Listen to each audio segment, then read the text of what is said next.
over to you. Just remind me which side of the debate was I on again there? You are speaking against the debate. Thank you. In favour of medutainment. Thank you, thank you. Has medutainment replaced education? No. No, of course it hasn't. Medutainment is, or when it's well crafted, medutainment is part of effective education. It doesn't replace it, it's part of it. It's just one piece of the puzzle. I guess we should kind of explore exactly what medutainment is, and it's quite possible that actually Bala and I are talking about completely different things. But what is medutainment? It's this kind of amorphous conglomeration of medicine, education, and entertainment. And I guess by entertainment, that means it must be amusing or enjoyable in some way. And for me, that's kind of a neutral term, because just like everything in education, it can be done for good or for bad. It can be high quality or it can be low quality. And it's probably an older concept than what many of us really think about. For instance, there's this guy, Augustus Waller, in the late 1800s. He was the first guy to do an ECG on a human being. And what he did was he took his pet bulldog, Jimmy, on tour with him, and got him to stand in buckets of brine and measure electrical signals off the dog and show that ECGs were safe. Since then, I guess what we really associate edutainment with is things like Sesame Street. And that has had its detractors, because it just tells kids that there's only one right answer to things, when, of course, we already know there isn't from the previous debate. There's lots of shades of grey. But if we do believe in evidence, over the past 30 years, the empirical evidence that has been collected is actually in favour of the fact that educational television actually does work. And anyone who has a 5-year-old who watches Odd Squad will know that it's very good for accumulating random facts. And I guess in medicine more recently, medutainment has come more to the fore because we've seen the rise of blogs with bite-sized bits of easily digestible information.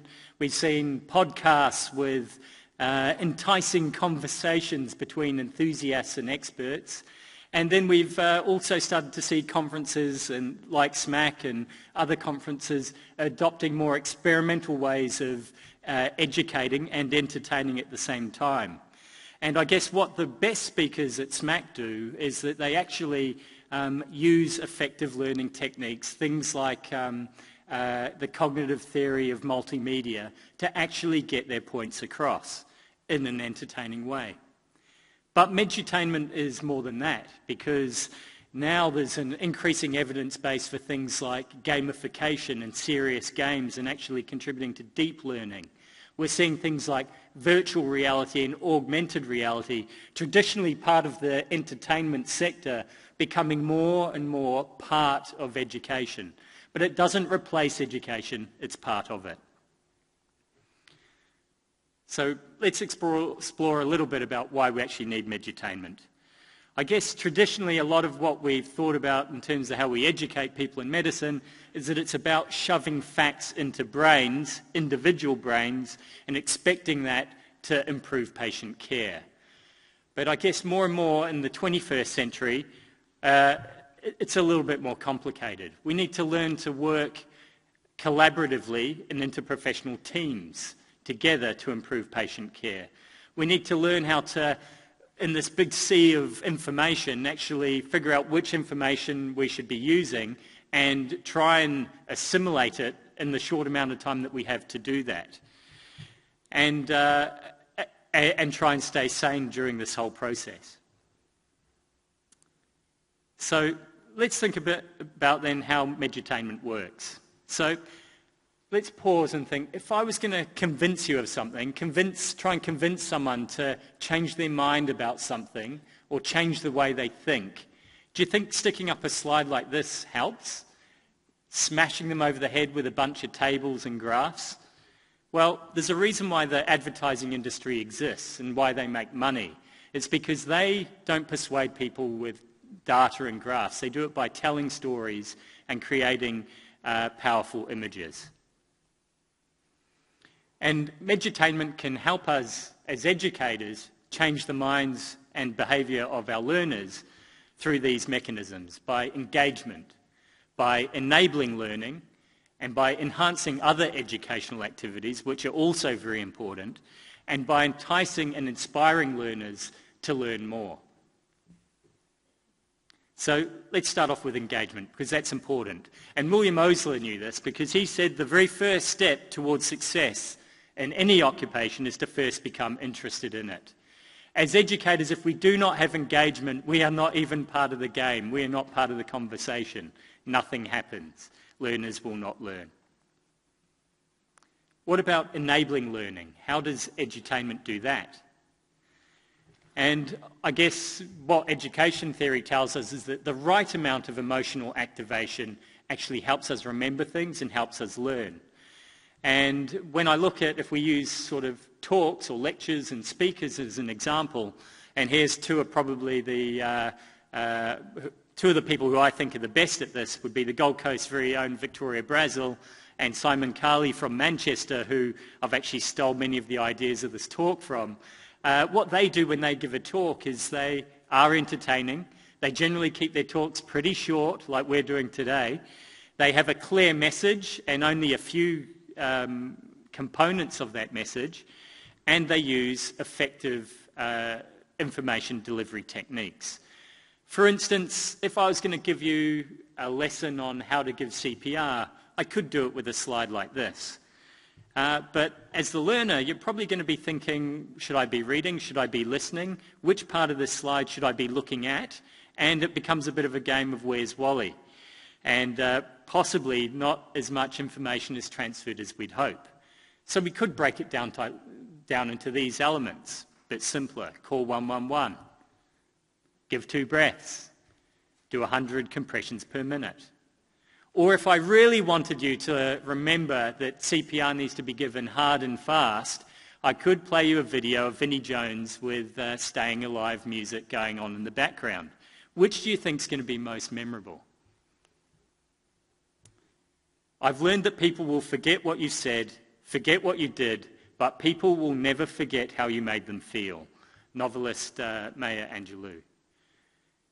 And this is a reminder that as educators, we need to use stories, because what stories do is they activate emotions, they motivate people, and importantly, they change our biology. There's imaging studies, there's neuroendocrine studies that shows that stories actually change our biology, and that can lead us to change our minds and change our behaviour. It turns out that data is not enough. We need to, as educators, we need to harness the power of evidence-based anecdote. Now, how does edutainment enhance other educational activities? Well, this is kind of one of the concepts of the flipped classroom.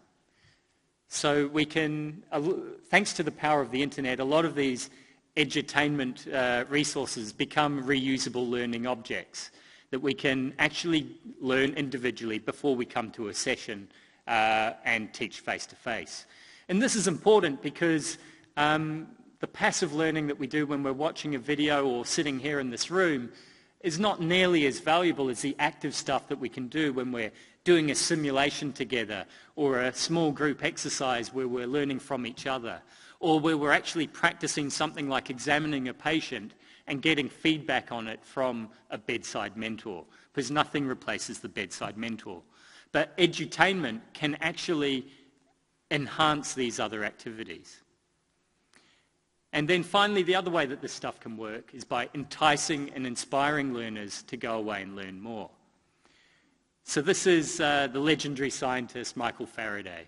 So when he was about 20 years old, the best show in town was Sir Humphrey Davy, the celebrity chemist who would dazzle audiences with his demonstrations of science in action. And Michael Faraday had very little formal education. He was self-taught from books and religiously went along to these lectures, and in the end became Humphrey Davy's assistant and went on in his own right to become one of the most famous experimental scientists of all time. And that's what edutainment, when it's done right, and works well can do. It opens doors to further learning. A lot of true learning is painful and it's hard. It involves reading, it involves thinking, it involves doing the same thing over and over, practice, getting feedback that maybe isn't very pleasant. But what edutainment can do, it can inspire us, it can make us feel like it's worth it, and remind us that we're not alone as we're going through this process. So to conclude, Medutainment, when it's well crafted, when it's done right, certainly doesn't replace education. It's a key component of education. And it does it by increasing engagement, by enabling learning, making it easier, and by enhancing other educational activities and enticing and inspiring learners to go away and learn more. If education is not the filling of a pail but the lighting of a flame, edutainment is one of the key sparks that we can use to ignite this flame. And as you now know, and I'm sure you all agree, it doesn't replace education, it's part of it. Thank you very much.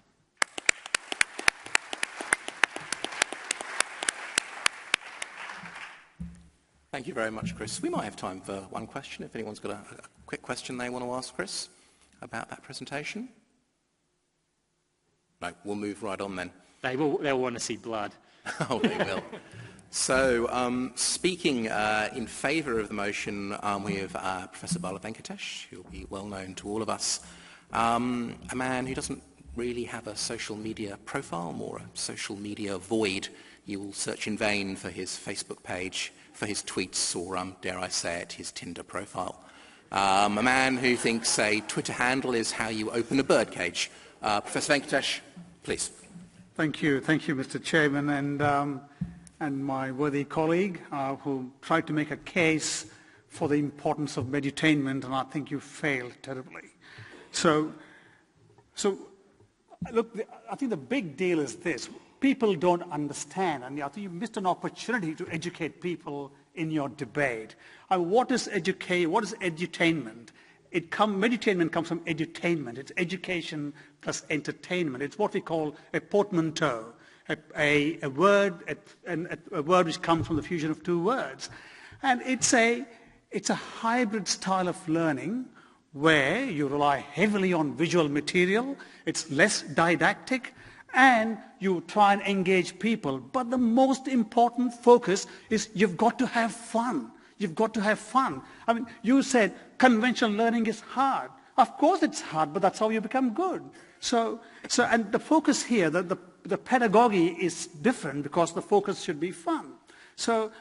As Chris mentioned, it keeps you engaged and positive role models, and kids love it. And intellectual stimulation, you learn on the go. Yes, I'm driving to work. I heard a podcast about low tidal volume ventilation. I feel so knowledgeable. It all sounds fantastic. And so the deal is this. This is the deal, guys. So at the last year's SMAC meeting, or the year before, a speaker went on stage. He thought he had given a superb talk. And at the end of the talk, he came out of the session feeling awful because the speaker after him, towards the end of his presentation, talking about vulnerability, speaker after him took off his clothes and applied a bag and mask to his groins to express vulnerability. And so the previous speaker looked at this and said, I should have done the same thing. The impact would be great. Now, I tell people, if you need a picture of a groin to reinforce your education, I can point to other websites. So where is this all coming from? It's the digital revolution, there's no question, right? We all agree. And, there's what's called the penetration pace of any technology, how quickly it's taken up by 50 million people, and the old-fashioned ones, which, took about somewhere between 10 to 50 years, but the new ones, depending on the internet, really you can see how rapidly it's taken up. And this is what is reinforcing this whole process. And the notion, what's called the Disneylandization of things, that I would rather hope that I'm entertained than educate people than the other way around. And you can't argue with the fact that with the social media there, access to knowledge is fantastic, and speed of access is improved, People feel really engaged and, please, I just want to remind people, if you want to update your Facebook page, please do so. And there's certainly entertainment all the way through. The question really is, what is the problem? The problem is the culture that goes with it. It's the constant distractions and interruptions. Very superficial and scattered thinking. There's no culture of discovery. And it's more the focus on speed. My worthy colleague, his internet website is Life in the Fast Lane. It's about fast. It's about speed. It is not about the depth. And it's the so-called mile-wide, inch-deep thinking. That's the culture that's creating. And in medicine specifically, it's concerns about the decline in medical writing and decline in critical analysis. And I'll give you evidence for all of these. And also the quality of information which is there as part of this is unreferenced and anecdotal. Now, Twitter, which is focused on speed and condensed edutainment stuff there. This is the misinformation that can come out when you use Twitter inappropriately. And in relation to the Ebola epidemic, about half the tweets were wrong and a large proportion of those were retweeted. Now, educational people have gone back to edutainment, which was introduced in school many, many years ago, 20, 25 years ago, and have started to question the value of this whole issue of edutainment. They think learning is at risk. The notion of having a quick fix method, one short message, and doesn't matter, you don't need to know the depth of the whole issue. And people have seen, I don't know how many of you have seen Black Mirror, which is the Netflix series, which all focuses on these types of educational value. Really, the whole issue is, they think it's doing a disservice to education. People have questioned the value of the software used in edutainment. And people have come back and they're asking some basic questions. The Singapore school system, which is thought to be very successful. And we are asking, why is the Australian school system lagging behind Singapore? Because they employ traditional pedagogy.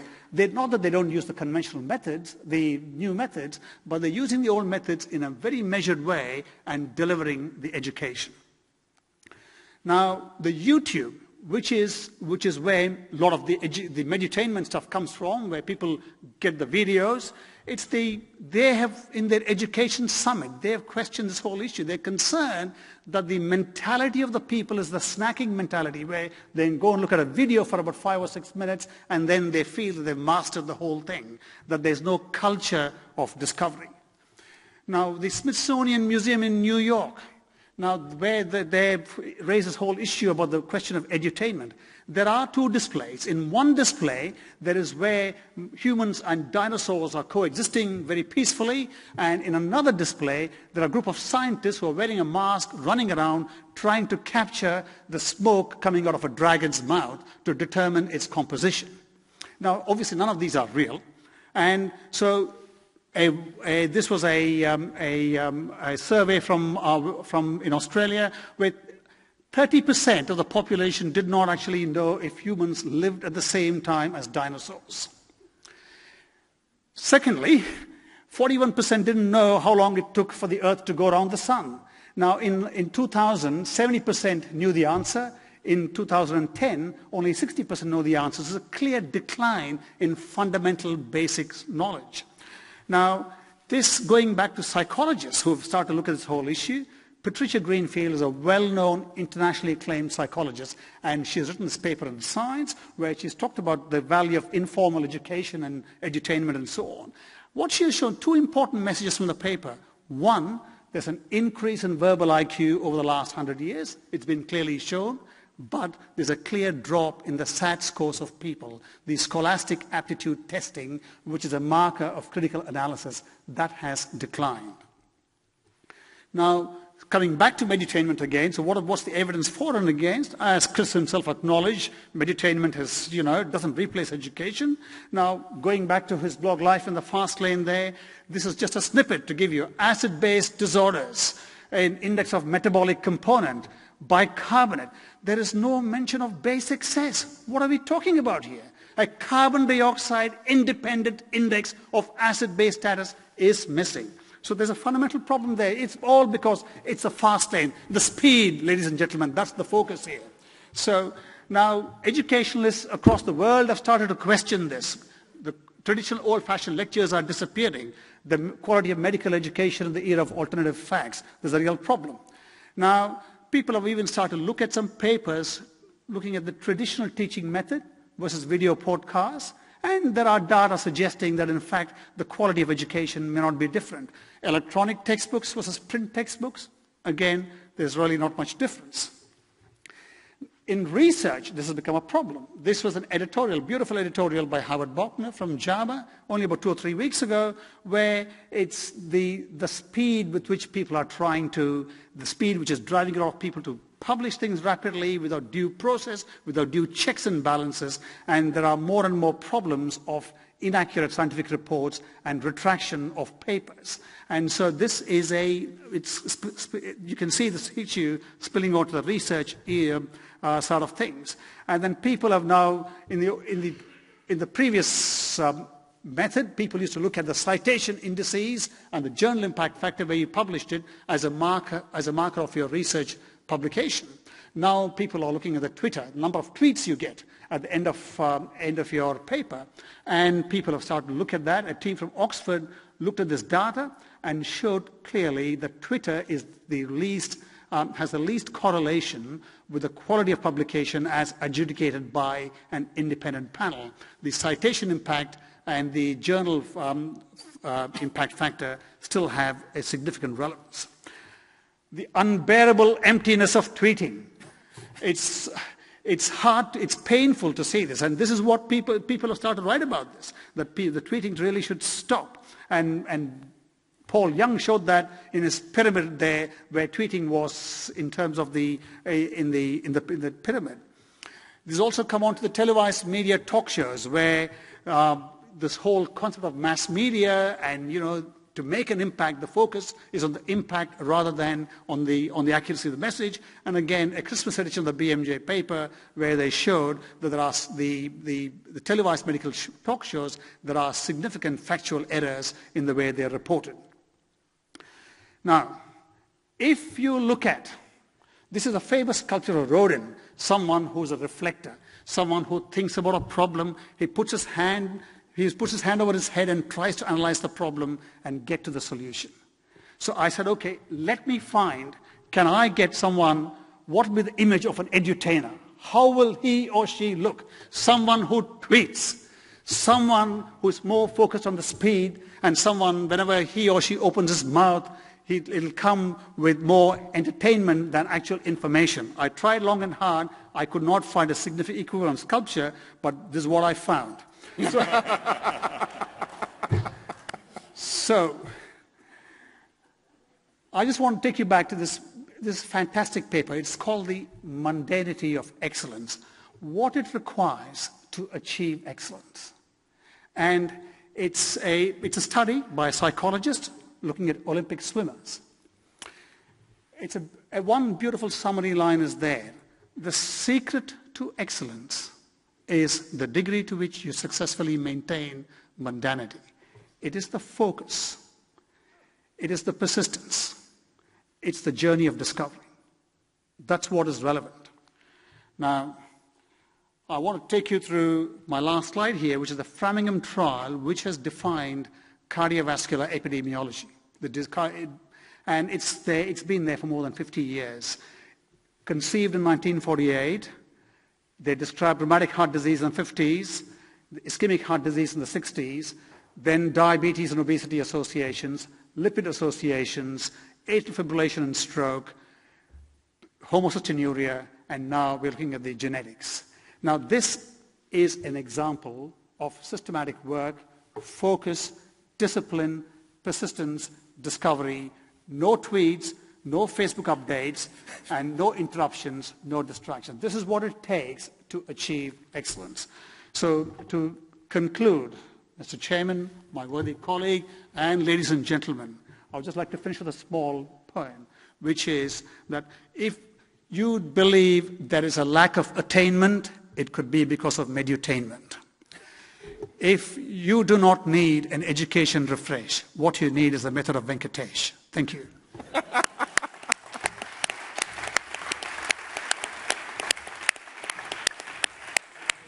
Right, thank you very much, Bala. We might move on to the voting, so we might have a go at the app again. Obviously, there's a concern that those of you who support Bala are going to be unable to use the app, but we'll go and see how we do. So we'll give that a few minutes, and look at that. Oh. That's a late surge from Dr. Nickson, but I don't think it's going to do it. I think I'm going to declare Bala the winner. Thank you very much.